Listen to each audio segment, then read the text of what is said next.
E por falar em energia, eu tenho um convidado especial. Aliás, vários convidados especiais. Está aqui comigo o nosso Alan, repórter de São Paulo. Oi, Alan. Agora a gente pode beijar, a gente pode abraçar, não é maravilhoso? Que coisa boa. Bom dia, Nossa. Cleide. Tudo bem com você? Tudo certo. Então você veio de São Paulo para ficar conosco esses dias de Romaria. Qual foi a sua sensação? Cleide, a gente fica sempre na expectativa para saber se vai vir ou não para a Trindade, passar esses dias de Romaria, né? E quando eu recebi a notícia, eu fiquei super feliz, porque aqui é como se fosse um combustível para nós profissionais da TV Pai Eterno, porque a gente acaba lidando com a fé das pessoas, né? E é tão bonita, é cada demonstração de fé mais bonita que a outra, e a gente conhece histórias de pessoas que superaram dificuldades através da intercessão do Divino Pai Eterno. Então, assim, estar aqui em Trindade, viver todos os dias da festa, é algo assim sensacional para nós profissionais que trabalhamos aqui na cobertura ao longo desses dias. Você falou em combustível, combustível de fé, de renovação. E combustível do buchinho, comeu pamonha, filho? Comi pamonha, Cleide, porque vir para cá e não comer pamonha não é ter estado aqui na festa do Divino Pai Eterno, porque lá em São Paulo a pamonha não é tão boa quanto a daqui, viu, Cleide? Já testei isso, já provei lá e não tem o mesmo sabor, viu? O lance da pamonha aqui do estado de Goiás, principalmente aqui em Trindade, é que nós temos o milho, ele é irrigado o ano inteiro. Então, por isso que nós temos o ano inteiro. E milho de qualidade. E é só com qualidade que a gente faz pamonha boa. Descobri o segredo, então, da pamonha daqui. E uma coisa que eu gosto muito daqui, Cleide, é o acolhimento das pessoas. Sim. Como o povo daqui acolhe bem, né? Todas as vezes que eu estive, já estive o ano passado, esse ano também, né? As pessoas são muito acolhedoras, sempre com um sorriso no rosto. A gente se sente em casa, justamente, quando vem para cá. Quando você foi convidado para trabalhar como repórter, correspondente da TV Pai Eterno, você sentiu assim um chamado, um compromisso? Qual foi a sua sensação? Você sabe que eu sempre trabalhei no contexto religioso ao longo da minha vida profissional.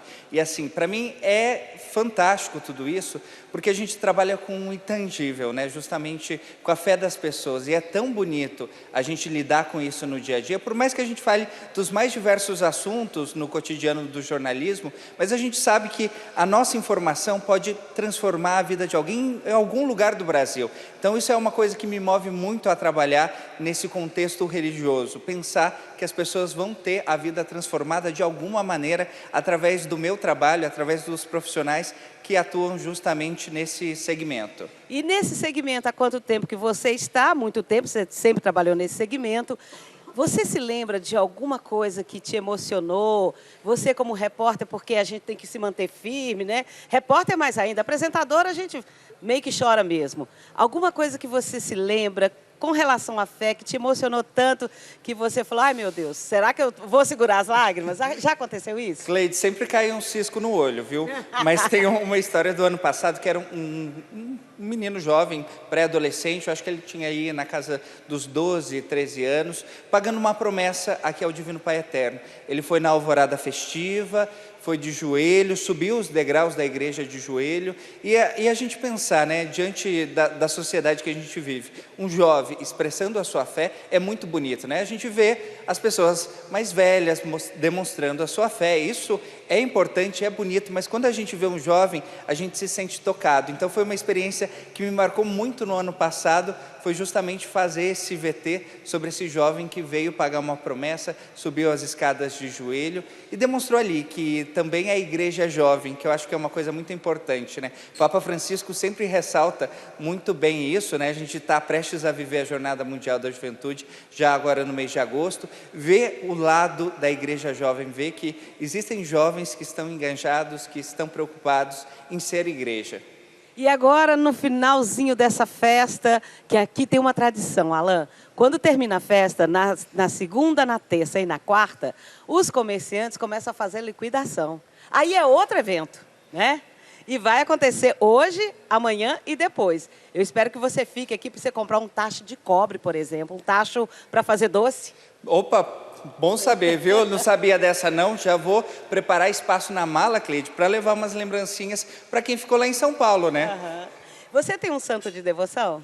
Olha, Cleide, eu tenho, na verdade, um carinho muito grande pelo Beato Carlos Acutis, porque é um jovem beato, ele nasceu no mesmo ano que eu, então, assim, ele teria hoje a minha idade, e é um beato jovem do nosso tempo que evangelizava pela internet, então é uma coisa assim recente, né? Quando a gente pensa em santo, a gente pensa numa história tão lá para trás, e ele não, é um beato que estava no meio da gente, que estava evangelizando e utilizou das ferramentas que existiam naquela época, né? Naquela época a gente fala aí 15 anos, 20 anos atrás, justamente para evangelizar. Então, é importante que nós, enquanto jovens, utilizemos essas ferramentas também para levar, anunciar o evangelho, né? Então conta um pouquinho desse beato que eu não conheço. Não conhece? Não. Ele é um beato, o corpo dele está em Assis, na Itália, onde também está o corpo de São Francisco e também de Santa Clara, né? Porque foi Ele era franciscano? Não, ele era um jovem, assim como eu, assim como os jovens de hoje em dia.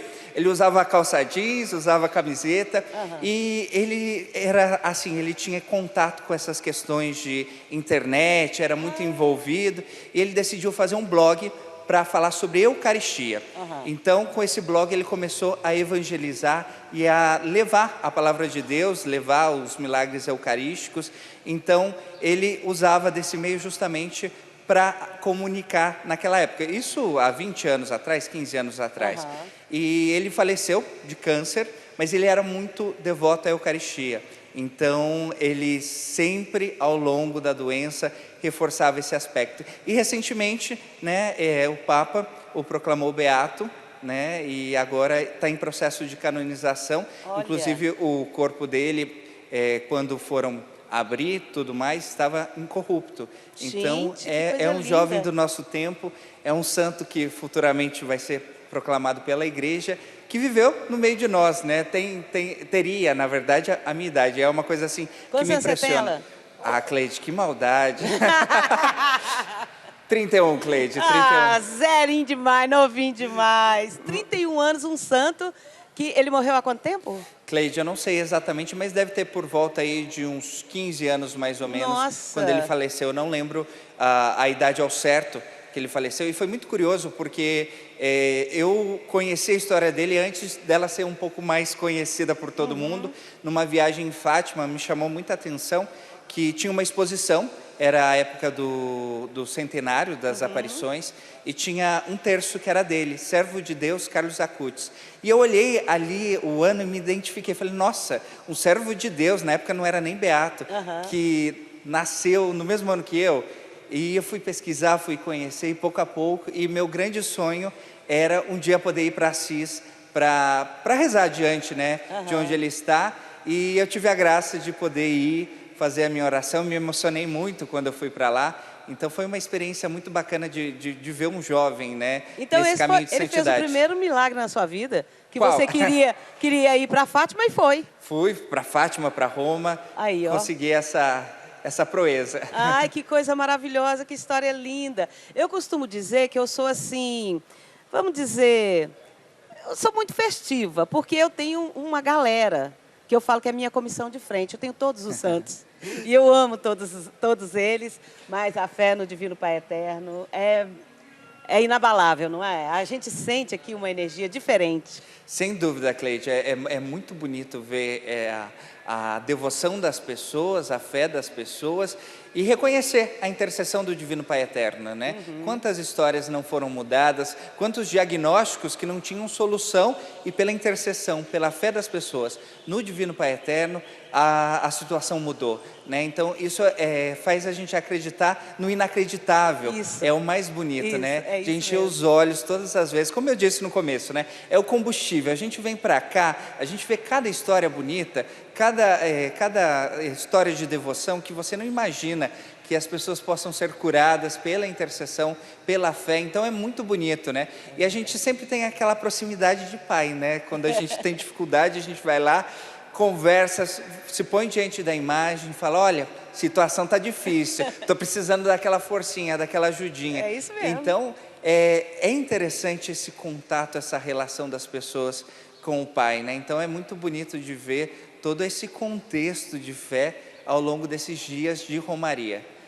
Alan, Obrigada pela entrevista. Imagina, Obrigada por Cleiton. você estar junto aqui com a gente nessa equipe tão linda, tão maravilhosa. Espero que você faça essa compra aí nesses 3 últimos dias, Pode deixar, viu? Pós-Romaria. E quero que você volte o ano que vem, por favor. Pode deixar, viu? Ó, já fala para todo mundo aí que eu quero voltar ano que vem. Quero continuar fazendo a cobertura nesses 10 dias de festa, porque justamente a gente volta para São Paulo com vontade de trabalhar ainda mais. É isso aí. Muito obrigada.